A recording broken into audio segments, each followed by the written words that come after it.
Now, we normally say a prayer, we normally say it in Sanskrit. Since most of the participants here will not know, I'll simply do the English. May that one protect us both. May that one nourish us both. May we work together with great energy. May our study be full of illumination. May we not unnecessarily argue with each other. Peace, peace, peace be unto all.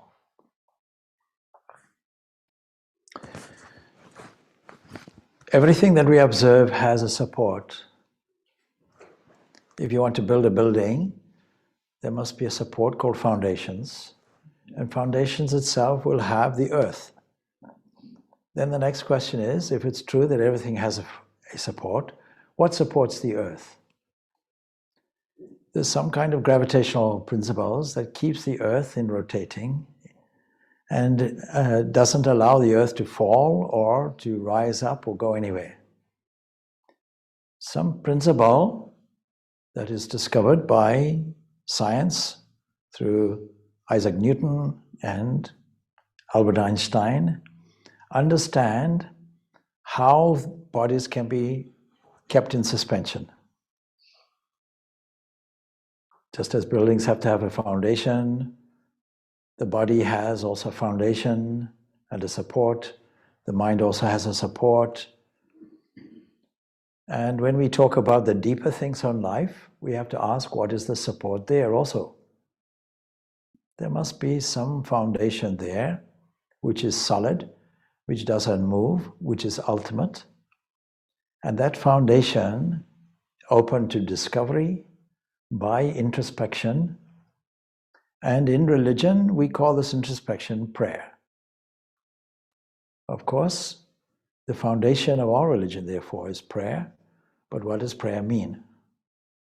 It means different things to different people. Of course, praying for people's welfare is much better than praying for somebody's nose to fall off.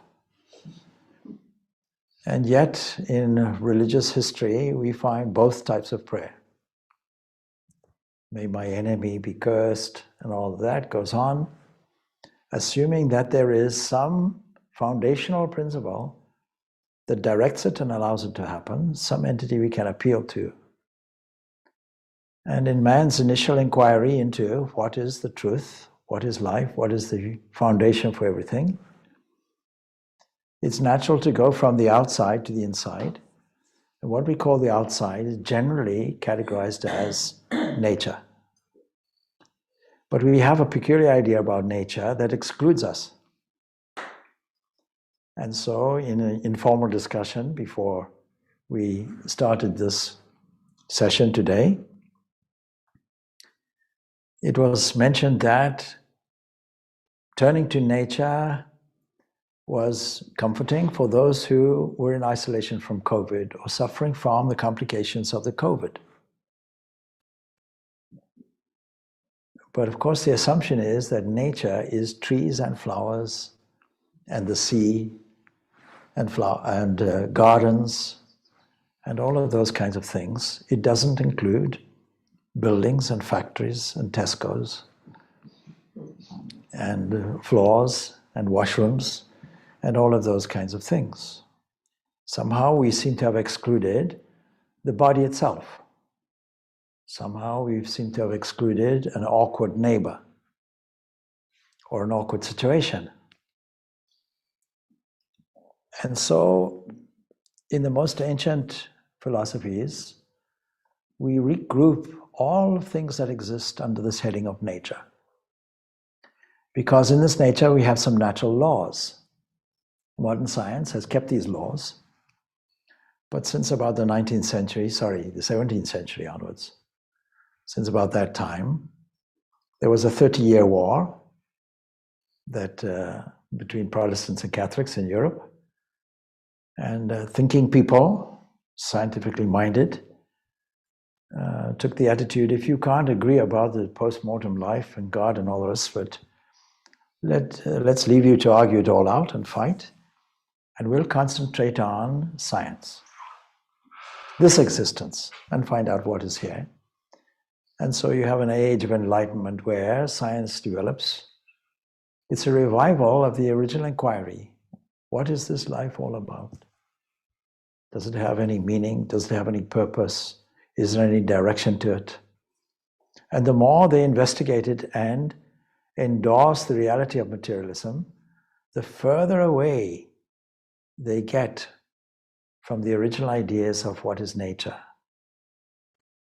Original ideas said that the whole of nature is soul-based, spirit-based. The moon is spiritual. The sun is spiritual. Air is spiritual. What do we mean by that? It means that its foundation is spirit. But if you can't agree on all of that, then let's say its foundation is matter, atomic structures, laws. And so the more science advances until this modern age, today, science has more or less become materialistic, reductionistic, and says that everything, therefore, as a foundation must be a non-foundational thing with a capital C called chance. And the only difference, therefore, between the original thinking of religion and that of science is science says with a capital C, chance, and religion says with a capital G, God. And science is telling us that there are laws, immutable laws. But any thinking person will ask, why should they be immutable laws? Why should they be fixed? No reason for it. Why can't they evolve and develop?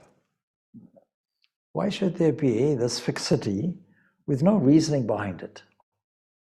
So that all modern science has done is they've had a military coup against the lawmaker that religion calls God, but kept the effects called laws. You have the laws irrationally present without any lawmaker or lawgiver. And so the foundation of this is now indeterministic and yet irrational.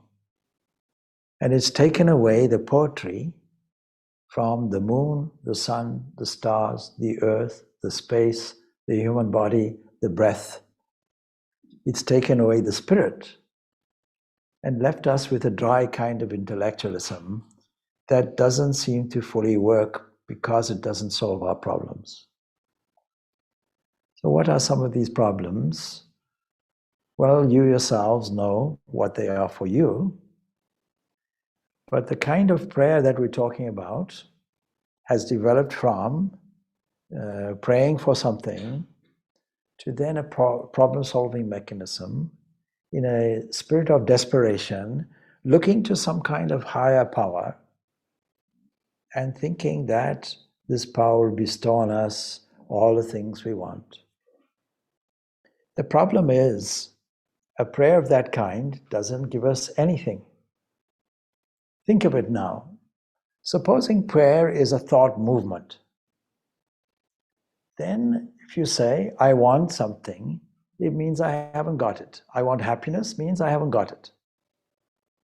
I want peace means I'm not peaceful. My mind is in a turmoil. I want to be loved means I feel isolated and lonely and nobody seems to love me. Generally, these are come under a category of desires.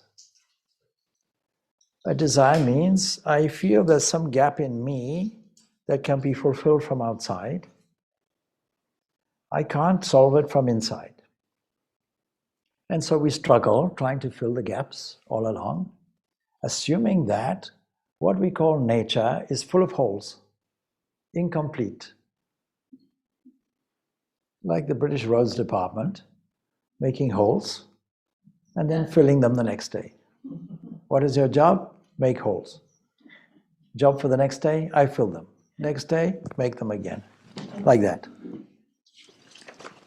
So, same thing, if it's the same pattern as we have in Ireland, towards the end of an annual budget, where you have to spend your department's money, you frantically look for holes. And we can assume, therefore, that God is stupid enough to give us holes and fill them. What a stupid universe he made, all full of holes and gaps, not perfect, all full of troubles and difficulties, and we have to struggle. So that our philosophy in life is a constant struggle, assuming that we are a defective, inadequate entity that has to completely look for holes and fill them. And those people who are enthusiastic enough will ignore their own holes and look for other people's and say, let me fill yours for you. And then, of course, you become a frustrated person. What is your occupation? Looking for holes and filling them. And the next day, what will you do? There are no holes to fill. Let me make some more holes so I can fill them the next day. Is our life like that? Or is there something that is fully complete, but we just haven't recognized it? Is there something that is underneath everything, that doesn't require any adjustment, that is fully perfect, full, free, but has to be uncovered and discovered? And when we look around at our normal sort of resources that seem to be antagonistic towards us, a kind of world that seems to be full of difficulties and challenges. Some religious people say, oh, I know why we exist. We are learning. Every experience is a learning experience. Trials and difficulties. As if there is some old man in the sky prodding us with a stick. Come on, let me make your life difficult. But then you see we have this category called nature. That if you look at it properly, incorporates everything. It incorporates what the scientists have observed, and it incorporates something different and more profound. Because there's always a support for everything. If we look for the support, look for the foundation, then we can see that that highest supreme principle that man inherently wants to look for is an ultimate support somewhere. And if we recognize that fully, then based on that, we can progress with a different mindset and different attitude. Let us take, for example, and I've used this example before, so this is nothing new to you. Let us take, for example, the way somebody like Jesus would have viewed what we typically call life. And if you think you have problems today in your own vicinity, you've missed a global understanding of what's going on. You pick up a newspaper, listen to a broadcast, you'll catch all kinds of things. But because you're remote from the situation, you dismiss it in an abstract way. And the feeling that can have, if you're in the situation itself, is not there. So we're restricted to our own limited field of understanding and difficulties. And that's good enough. If we would take on all the problems and difficulties of the whole world, then we'd end up in the insane asylum. And the frustration, I can't correct everything. As we sit here, there are difficulties in every corner of the world. Not to mention, of course, the difficulties currently in Europe and so on, and giving us anxiety because we don't know what's happening in the future. And as long as we're future-oriented, as mentioned last night, we're missing something precious. And that something precious we call nature. When we miss it, it means we're not connected to it. We're more connected to a time frame that gives us an unknown future and a past time frame that may have given us a mix of pleasures and pains, of harmonious moments and difficulties. And psychologically, we become disturbed by the past through questions of why. Why? Why does this happen? Small children do it. Until the parent gets completely up to here with the why questions. Why this? Then you explain. Why that? Then you explain. Why that? And adult explanations are not necessarily very helpful. See, Why do you have an enormous structure here? Oh, because there's a baby. Oh, why? Then you think. You don't want to go into all the complications, so you say a stork brought it. Okay, then who brought the stork? Why does a stork? What interest, what vested interest do storks have? What's the connection with? How you can go on forever. Until finally the parent says, okay, keep quiet now. We're going into the supermarket. But why? It continues. So the adult also asks this inevitable, eternal series of why questions, which are useless because they're all to do with the past. Why not? What next? A new second has arisen. A new second is a blank check. It hasn't been used before. Why don't you put something positive in? But the only way to do that is to shift your understanding away from gaps and holes and deficiencies and struggles. And see if you can tune into something much better, much more profound, much more rewarding, much more uplifting. Supposing you had a formula like that, where every second, every blank check of the day was a moment of supreme, sublime joy. Is it possible? You would have to say yes. Did a man like Jesus find it? We would have to say yes. But the outlook was different. A lame man is brought to him, and everybody says, this man, poor fellow, can't walk. People have to carry him. And Jesus' point of view was, no. Because with a penetrating vision, I can look through nature from the external to the more subtle, and finally to the source, the foundation of nature itself, which has no gaps, no difficulties, which has no ups and downs, which does not behave like waves, something that is solid, something that is fixed, something that is unborn, something that is undying, something that is undivided, something that is unchanging.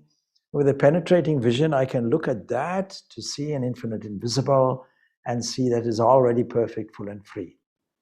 And arriving at that foundation to the whole of nature, expressed in this case as a limping man, that perfection comes through, and Jesus says, take up your bed and walk. And the man gets up and walks. There's no record whether he thanked or anything like that. Seemed to take it for granted and goes off. So we have some funny ideas that we start off with. But these mature eventually until we find there's a sophisticated, subtle foundation for all of us. And we grow out of our understanding of what nature is, and we grow out of our understanding of what the foundation of that nature is that religion calls God. And we can see it through stories. There's a great value in stories that incorporate nature. Let's just take the biblical story from Genesis of, Adam and Eve. It's a funny story if you look at it. And if you have a primitive idea of this foundation and where does nature come from, then you might be a little bit puzzled, and we can introduce a little humor to it. As a thinking person who's interested in the why questions will ask, how did this world come to be? What did God do before he created the universe? Was he bored? Was he tapping his fingers and wondering, well, what to do now? Everything is an absolute blank. So I know I would like to make a garden, something like Landemir. So all of a sudden a garden is there. Very nice. Then God thinks, I'm not that keen on gardening. We need a gardener. Okay, and make a man called Adam. Adam means man. All right, he can do the gardening nicely. And then he needs some help. He can't do everything by himself. So while Adam is sleeping, he, without asking, takes a rib. And all of a sudden, Adam wakes up. He sees some other person beside him. And Adam has been made not very clever. There's no record of it anyway, asking, where did this person come from? Just all of a sudden is there. And something seems to be missing and something seems to be gained here. It doesn't ask any of these questions. And then there's the tree, you see, and God has a private message, a private conversation with Eve, and says, now you can enjoy any fruit that you like in this garden, but except one fruit. He's telling this to a woman. Please don't, anything you can have, but not this tree. And even more damaging, he points out the exact tree. Naturally, the curiosity will be there. He picks the fruit, eats it, and then the trouble begins. You may think it's a funny story, but you see, the tree is a tree of knowledge. You may think knowledge is a good thing, but this is knowledge about nature from a materialistic point of view, bringing all these questions and complications instead of accepting this present moment where we don't have to question at all. We only have to appreciate. So there's a formula to do this. Those who are familiar with my talks, there's a person sitting here, I won't mention it for the recording's sake, but, or maybe we can use your new name, coded name, all right? So we have somebody here, let's suppose that person is called Leela, and who knows this formula presented well. So this would be old thing for her. You see, this morning at breakfast, somebody took a big bowl of oats. We call it porridge. Yeah? So have you had your oats this morning? What does oats stand for? O stands for observe. A stands for appreciate. T stands for thanks. Let's see how it works. Now, I often give this example, so I don't care. I'm going to give it again. Two people walking here in this region, or in Landermere or anywhere else, on a sunny day, sky is blue. Sky is blue, the birds are singing. You go to Landermere, you'll see no shortage of birds. They like the area so well. And even in the early morning, there's a lot of birdsong. The flowers are blooming and of different colors, with different scents if you pick it up. The bees are buzzing, they're very happy. They can collect a lot of pollen from these flowers. The ground is such that if you take your shoes off or even have soft shoes, you have the opportunity of feeling every part of the foot against the ground and delighting in its movement, a kind of natural reflexology. You have the opportunity of feeling how the fresh air feels against the skin, and on a sunny day, you have the opportunity of feeling the warmth that the rays of the sun are providing on the skin.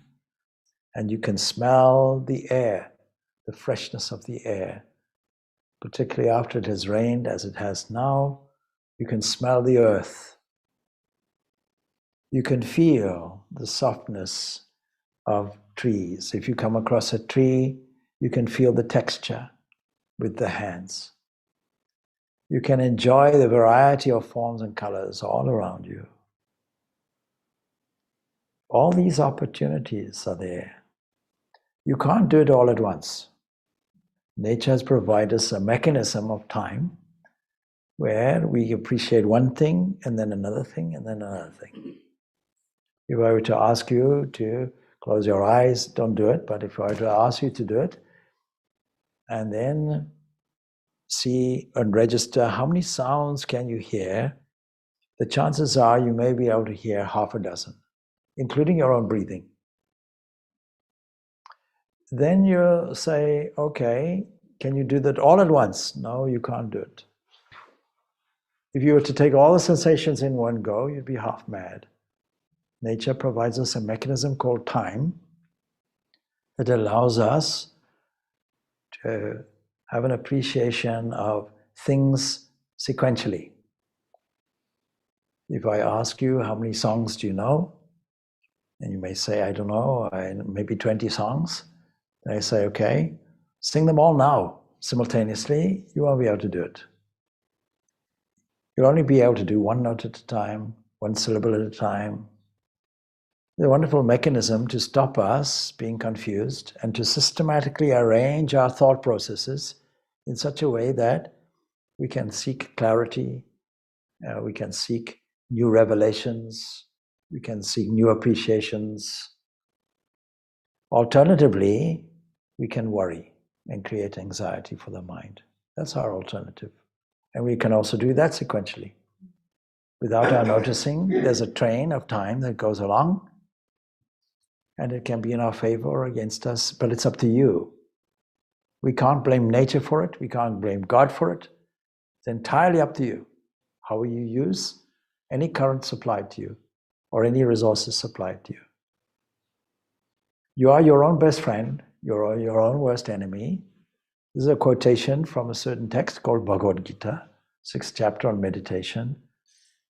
You can lift yourself up by yourself or lower yourself by yourself. And you should teach this to every 9-year-old. Self-reliance. Don't rely on somebody else. Develop a sense of independence. That's where you will grow. Don't fall into a superstition to say that I need to beg for something. Oh, please give me this. Don't orientate your prayer around that. No harm to do it once or twice, like a child. It's fine. But if you really want a profound understanding, make your prayer one of listening and appreciation. So that in the Quaker tradition, what is prayer? It is going into the depths of silence and listening. And in that profound silence and profound listening, some internal revelation will happen. Some internal dialogue will be revealed. Some source of upliftment will be there. Why?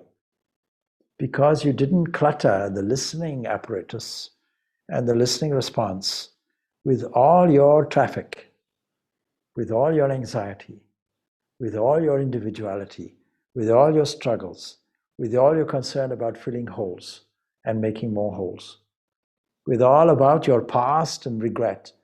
Oh, when I was 4 or 5, this happened, that happened, the other thing happened.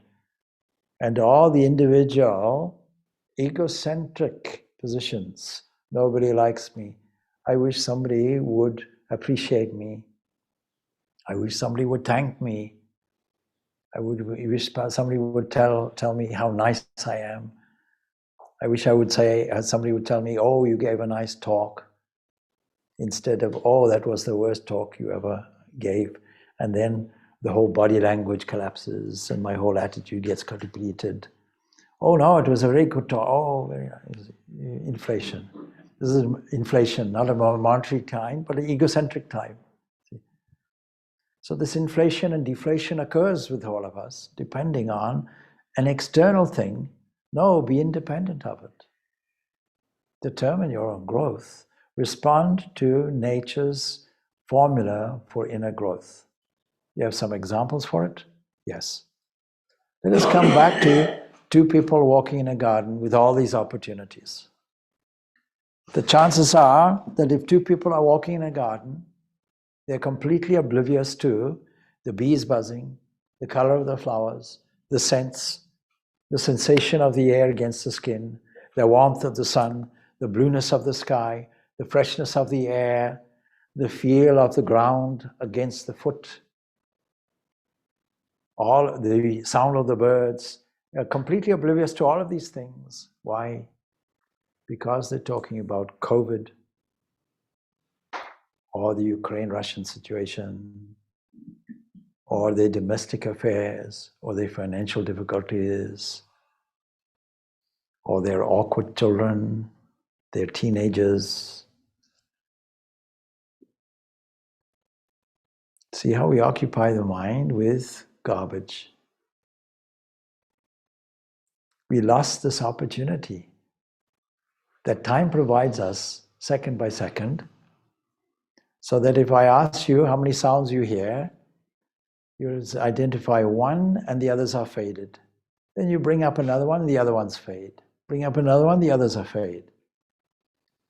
not only do we have these opportunities for observation and appreciation, and therefore thankfulness, and therefore an elevation of our spirit, not only do we have an opportunity for that, but we also have the internal resources to appreciate it. We also have the resources to observe it. And we have the response of thankfulness that wells up within us, making every second a possibility for joy. Why don't you take it? Well, the reason is because we have so many obstacles. Having so many obstacles, we can remove them systematically, one by one, one by one, one by one, with an attitude that this is a kind of sport or a game that deals with obstacles and allows us a way around it, and taking advantage of our capacity to transform discord into harmony. So those who have heard my talks will be familiar with the next story. I suppose being a story, we have to say once upon a time, there was a farmer who had to go through a neighbor's field to get water, buckets of water, bring it through his land and use it on his plot of land. Now, the law says he has a right to do that, but the neighbor had a grudge and also a warped sense of humor. So the neighbor thought, every time my farmer comes through here, I'll note the time every time he comes in the early morning to fetch the water, and as soon as I see him, I'll ambush him. I'll do it so creatively, he won't know where I am, and I'll be armed with a bucket of cow dung. And every time I see him, I'll pour it on him and run away. Sometimes he'd hide behind a rock, sometimes up a tree, sometimes behind a bush. And the farmer never knew where this cow dung was going to come from. But he had to have the water. For 1 year this happened. At the end of the year, after Christmas, knocks on the neighbor's door. The neighbor looks out, oh, I'm in trouble. Here's the farmer. Sheepishly opens the door, hesitantly says, yes. And the farmer presents the most exquisite, beautiful rose flower. He says, since it's the tide of goodwill and so on, I'm going to give you this rose flower on one condition. What is that? The neighbor says. You see, with all that cow dung, I managed to plant a beautiful rose garden. Look how beautifully the roses came out. But this is a conditional gift. I'm going to give it to you on this one condition. What is that? Please, this coming year, will you double your quota? You see, with all the so-called cow dung of life, we have the capacity to transform it into something positive and good. We have a quota of energy. This energy we call thought. And thought is this foundational, structural material that we use to create our own life. It doesn't look like that, but that's the fact of it. We mold and shape our own life here, sitting here creatively, from this material called thought. And thought is the fundamental basis for the whole of nature. The whole of nature gives us this opportunity to advance and grow, just as it gives every other component of nature. Flowers grow. I never saw an instruction manual for flowers. This is how to grow. I never had a conversation with a flower that said, I learned how to grow from YouTube. I looked it up, they told me, okay. No, every flower starts off not as a flower, it starts off with a small seed. And in that seed is all the information of how to grow. Same thing in us. We have all the accumulated learning knowledge of how to grow and develop. And what is the finality of that development? It is that same position that Jesus saw. The foundation of it, the support of it will be what is our internal true nature, which is always full, always free, perfection itself. So that when we see it, when we observe it, when we tap into it, when we evoke it, it flows through and the whole of nature gets its adjustment without our interference. Just an attitude. Lazarus is there. Oh Lord, if you had been here, you would have been alive. Now look, he's dead. Jesus, the miracle worker. From Jesus' point of view, no miracles. I only saw the perfection there. So that when he says, no, he's not sleeping. He's not dead, he's only sleeping. He but sleepeth. As soon as that attitude is there, a holistic cosmological shift from a cosmic mind, then that perfection comes through. Lazarus wakes up. We have no record to see how shocked the relatives were. You can imagine being bound there, probably smelling a little bit now, and all of a sudden this bound creature wakes up. These relatives, we can imagine, must have run away in shock. From Jesus' point of view, it's not an unexpected thing. His point of view is he's only sleeping.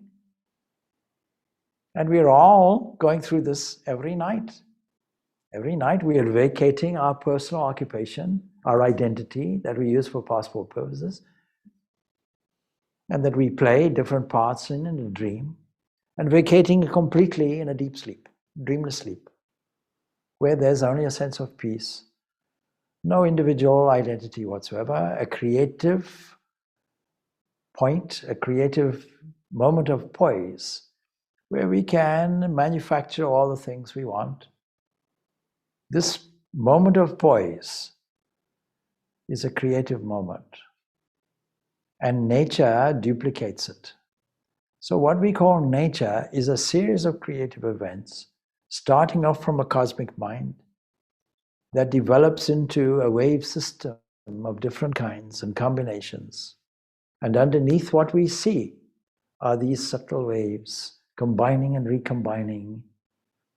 And these combined and recombined combinations of waves eventually crystallize as a limited world, limited by our eyes, our ears, our senses, our touch, our taste.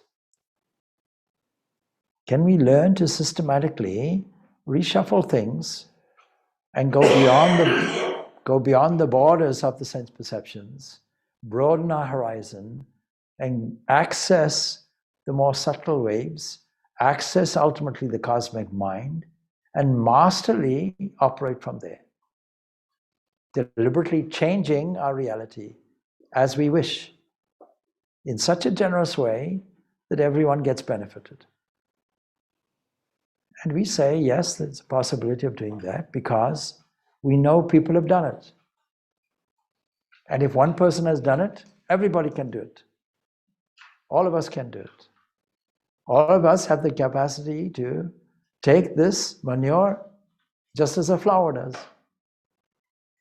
A flower doesn't grow in flowers. A flower grows in all the manure you want to put.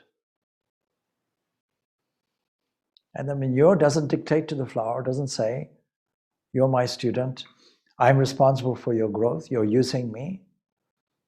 And somehow, I don't know what your trick is, but somehow you're using this and transforming all of this from a seed into a fully grown flower that has enough generosity to share its scent and flavor and color with everybody and acts as a landing strip for insects to come. How did all this happen? So we have within us a capacity to use nature and develop through nature because this is what we call evolution. And we have no problem with biological evolution except to expand our idea about it and understand it more fully. It is not a random process. It is not that it has no purpose, no direction. This is the materialist point of view. The scientific conclusion is it's an aimless series of events that has no purpose. But the trick is in the use of the word series. Anything in a series is going in a directional way. It's not just random. Random mutation. The word random is used. It's an old concept coming from 1970s. Because Charles Darwin saw the trick, never used the term evolution, seldom used it, used the phrase, descent by modification is the phrase he used. He saw the trick because evolution means unfolding. A seed is unfolding into a huge oak tree. Who would suspect that it was there in the tiny seed? And so in all of Jesus' examples, he talks about the kingdom of heaven being like a grain of mustard seed, all these concepts are there. And they are universal concepts by those who have seen this truth, this reality. Your potential is there, infinitely there. It needs to be unfolded. And your whole architectural plan is in your DNA. And the DNA is a structure like the winged, the snake of Mercury there, tied up like this, coiled round, used as a symbol for health, for the medical profession and so on. Same concepts are used. Now, if you pluck a small hair from the cheek, small hair because you hardly notice hairs are there, but they are there, chop it into 1,000 pieces. Take one, put it under electron microscope, and there you'll find the inner core, the nucleus of a cell. And in that cell, you find this structure called deoxyribonucleic acid that contains almost infinite possibilities in coded sequences, A, C, T, and all that. 4 sequences, 4 coded messages are there, combined and recombined to make unlimited combinations. And every single cell, whether it is your cell or a bacterial cell, will have this secret coded potential within it. What happens when we unfold this potential? Most of it we're unusing.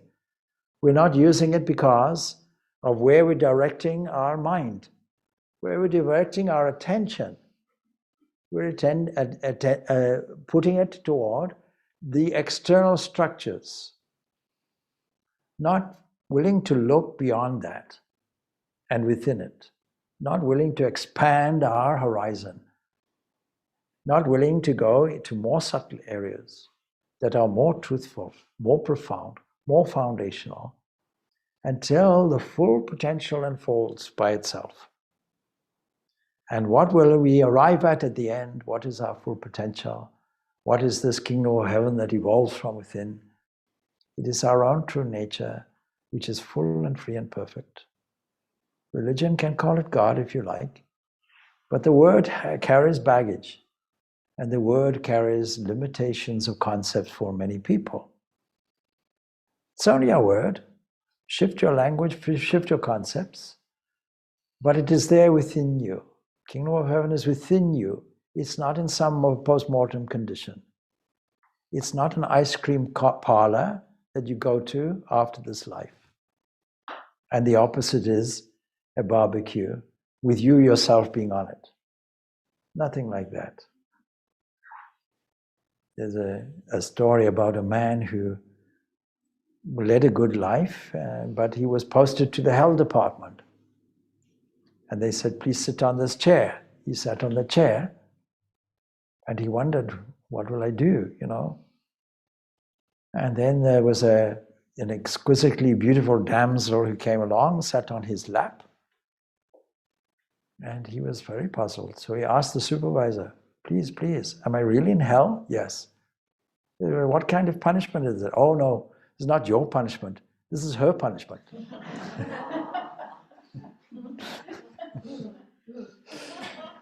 We have to outgrow these kinds of concepts of reward and punishment and go much more deeper, more profound, with a sense of true observation, including every aspect of nature that includes the instrumentation that is called a human body, and the marvel of wonder, the complexity of the human body. There's no reason why we should fall sick. I come from Africa.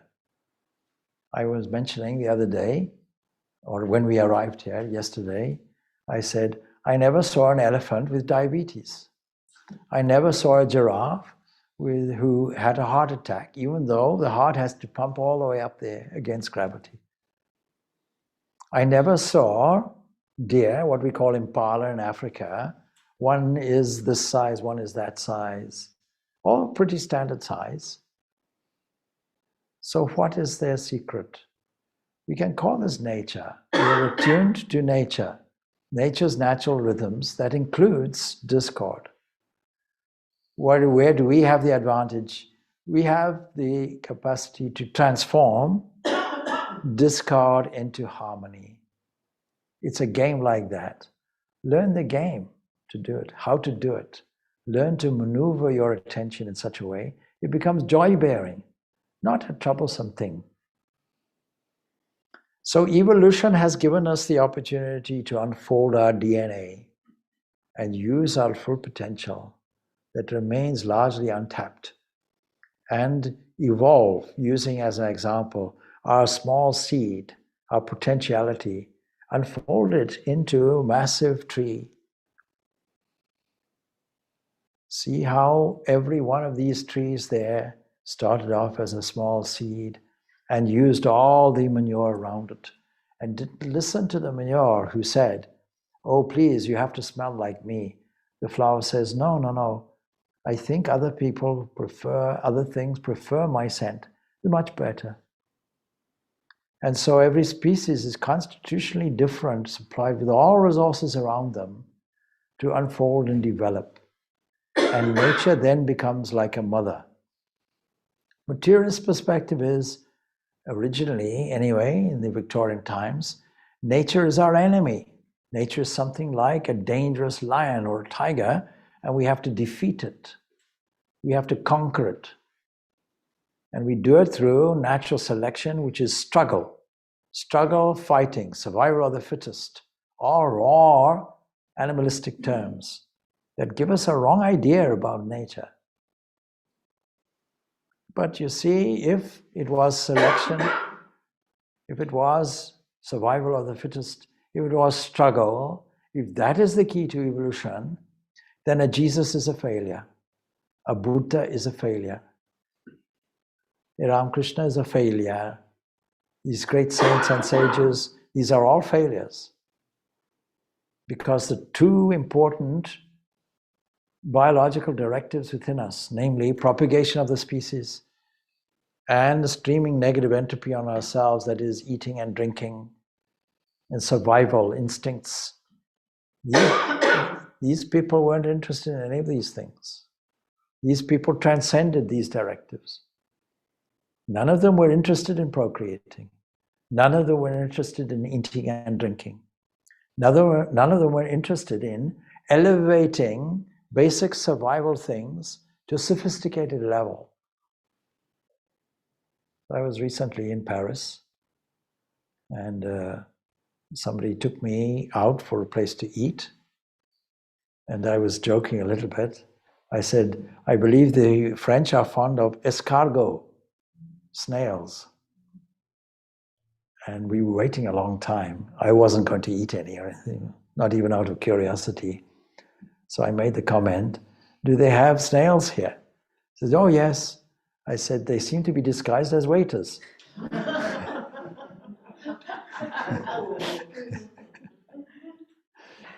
So you see, we have learned the art as humans to be highly creative, to tune the senses in, to take our raw basic needs and elevate it to the sophisticated level where we heighten the senses and restrict ourselves, orientate ourselves to what we think is a highly cultured position, but all we're doing is entertaining the senses and paying a lot of money to do it.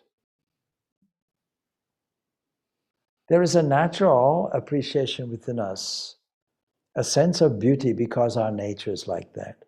To see beauty in art, to see beauty in painting, to see beauty in nature, to observe it correctly. Look at a masterpiece and find out what was the artist feeling when they painted this picture. And what was the cosmic artist also, what was that position when all of this called nature was created, including things we don't like to see is also part of nature. Because nature is not made to be perfect. Nature is made to be crude and rough. But it is all in our favor. It is our sweet mother. It is not a question of fighting and biting and scratching. There's a sacredness in all of nature, and we need to notice it. We need to see that it is the expression of this divine presented for our joy, for our appreciation, and therefore we call this Mother Nature. Now there's a passage that I always quote, and I'm not averse to quoting it endlessly. And for those who know it and are bored with it, take it as a cure for your insomnia. There is a book here. It is called Raja Yoga. It is dealing with something called Patanjali Yoga Sutras, because yoga is a philosophy. Those who think they're practicing yoga and doing physical exercise may not understand and realize that behind this is a profound philosophy with a goal and a drive that is the ultimate end of evolution, or the full expression of your biological DNA. With 100,000 coded messages there, most of it untapped, with information that can fill libraries and libraries full of material that contains your full architectural direction to unfold your full infinite potential to the highest, until you arrive at a position of poise and perfection where everything is full and free and perfect and no gaps occur. That state is the highest state of man, the highest expression we can have. And you can only do it with the human resources, the human equipment, and the human instrumentation of body and mind. Therefore, fortunate you are to have come to this evolutionary position of humanity, where you now have the possibility to transcend it completely and do it by using what you have and appreciating and understanding nature. This final comment comes from the commentator here, somebody called Swami Vivekananda, and he's writing in 1896, where evolutionary, biological evolution is the new realized science. Everyone's talking about it. And he makes this comment because the ancient yogis had a different understanding of evolution. It was more a flow understanding of evolution. That actually what we call nature is a flowing thing. And if we learn to observe it correctly, we'll catch the flow and become part of it. And instead of fighting against it, allow nature to move us on naturally. That means letting go, not fighting it, tuning into it, not opposing it. Becoming a part of it so that there's a natural unfolding within us. Not holding on to an egoistic position that says, I will do it, I will do everything. Transcending a prophet-actor complex. Making the ego an open channel for the grace of this nature to flow through us, this divinity to flow through us and transform everything. We can tap into this, but it requires a systematic training. It requires reforming our habit level, making new habits, joyful habits, joy-bearing habits, where we are able to observe everything more astutely and acutely, particularly the things we normally take for granted, leading us to a sense of full appreciation, a richness of understanding, and an internal sense of gratitude that always keeps our spirit soaring. This we can cultivate. Swami Vivekananda, understanding this and seeing that nature is not our enemy, but our sweet mother, writes like this. Nature's task is done. The unselfish task which our sweet nurse, not our enemy, which our sweet nurse, nature, had imposed upon herself because there is only one nature. There's not a nature that you see outside. There's only one nature, and you're intrinsic part of the flow of it. You'll learn to flow with the current, not oppose it. There are two things you can do in water. Swimming requires floating, going with the current, using the natural buoyancy of water to support you. The other alternative is drowning, struggling and drowning. So it's up to you whether you want to swim or drown. She gently, not roughly, she gently took the self-forgetting soul by the hand. What are we? We are self-forgetting souls. They say, please take my hand.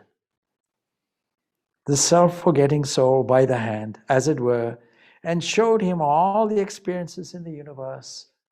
Everything that you are is what you have been, an accumulation of all your experiences. And this system says that you, as a part of nature, started off as a single-celled organism. More than that, an atomic structure that had an urge for freedom and decided, as it were, to combine and recombine until you came up as a combination of cells that are reflecting this divinity within you. All the experiences in the universe, all manifestations, bringing him higher and higher through various bodies, till his lost glory came back. And he remembered his own nature. Then the kind mother went back the same way she came for others who also have lost their way in the trackless desert of life. And thus is she working, without beginning and without end. And thus, through pleasure and pain, through good and evil, the infinite river of souls is flowing into the ocean of perfection, of self-realization. Glory unto those who have realized their own nature. May their blessings be on us all.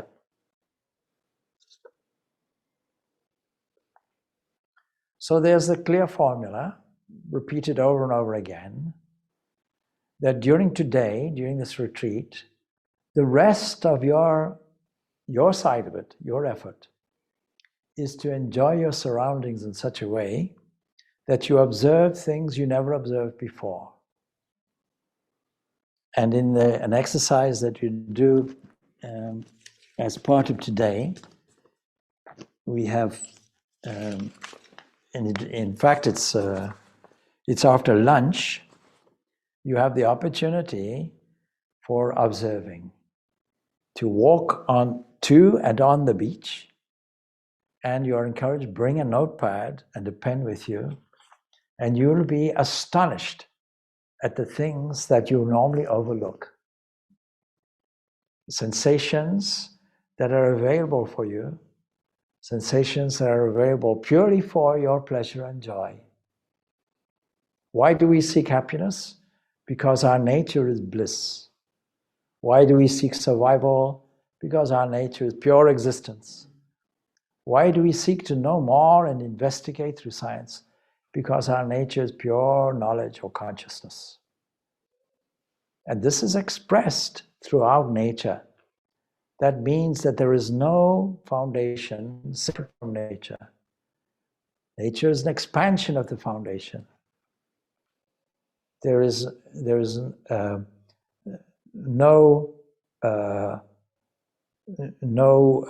foundational source or no root that stands alone. The root expresses itself as a tree. But without the root, there's no tree. What we call nature is something like a cosmic tree. And its root is perfection. Its root is in the infinite invisible. Its root is that undivided one, that one without a second, that people have tried to connect with, and in their efforts to connect with, formulate a system called religion. Now people are moving away from the term. Are you religious? No, no, I have no business with religion. I'm spiritual. All right. What does that mean? It should mean I am spirit. I was spirit. I am spirit. I'll always be spirit. My nature is pure spirit. And all this that we see is a manifestation of that same spirit when you add time and space and function and causality. When you add a certain structure through which we can see it. But is this not Mother Nature saying, if you peer through this structure, can you see me? Can you see me? Can you see me? If you have the observational skills, and we all have it, then we'll see this divinity everywhere. We'll see it in the sky.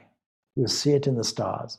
In the 1960s, there was a singer, Sir Soria, I think it was a singing nun, Belgium.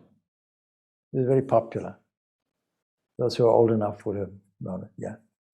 And one song she says, Entre les étoiles, I see you among the stars. Then she lists all the things in nature. I see you among the stars, I see you in the water, I see you on the beach, I see you in the sand, I see you in the trees, I see you in the grass, I see you in the birds, I see you in the sound of the birds, I see you in my breathing, I see you in my thinking. That she didn't state, but we go further because we are part of that. I feel you in the pulse. The one person came to me in Ireland, said, this thing about God and so on, so I can't really understand what it is, and I don't really connect and relate to it. I say, well, do you have a pulse? Please feel your pulse. So they search for the pulse. They obviously weren't used to doing it, so they left me a little worried, because if you don't have a pulse, finally found the pulse. Okay, all right, yeah, I have it. Where's this pulse coming from? What's the cause of it? Oh, the heart. Right, the heart. What's pumping the heart, please? Oh, is that God? Of course.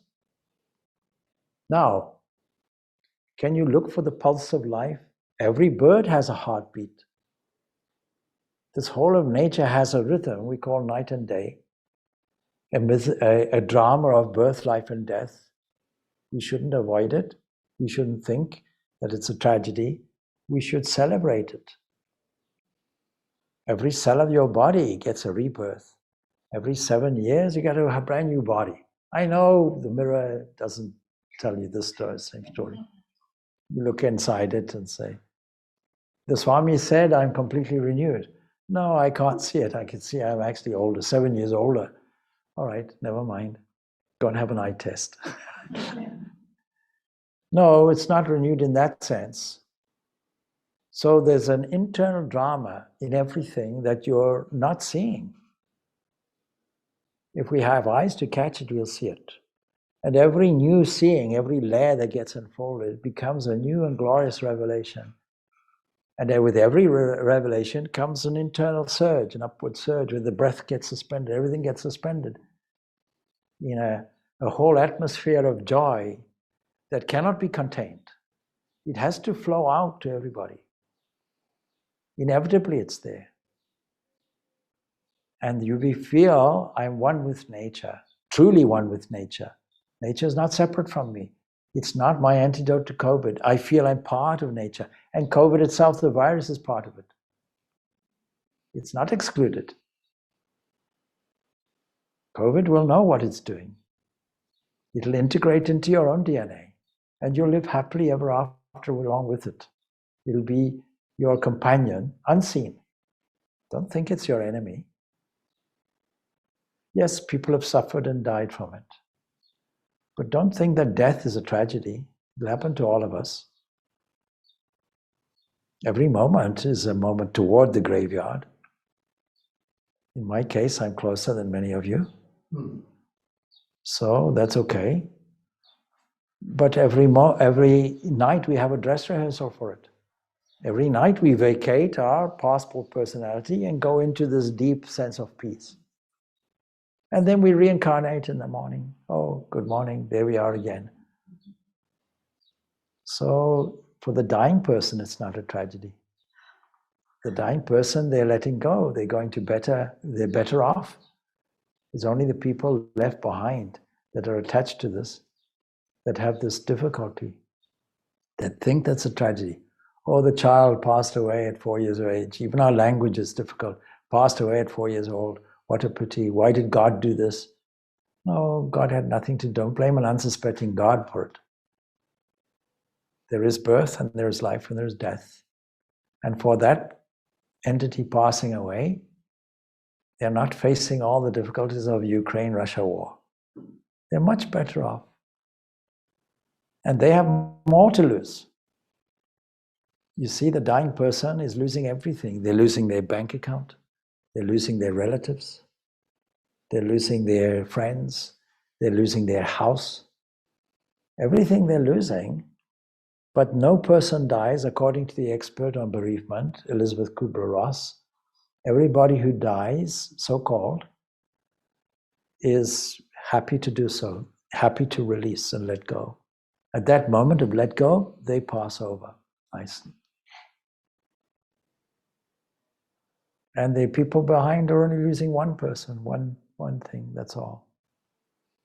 So we have to learn to reshuffle things and look at things in a greater perspective. Galaxies are born and they live and they die. Cells are born and they live and they die. And every cell has their own individual life cycle. They replicate individually, they respirate individually, they procreate individually, they eat and assimilate individually, they excrete individually. It's a living cell in its own right. And we are just an accumulation of all of that. Learn to see it objectively, learn to see the glory in it, so that your attitude shifts from lamentation, what a pity, to celebration, what a glory, what a glory. And with that we can conclude our talk. Om Shanti, Shanti, Shanti. Peace, peace, peace be unto all.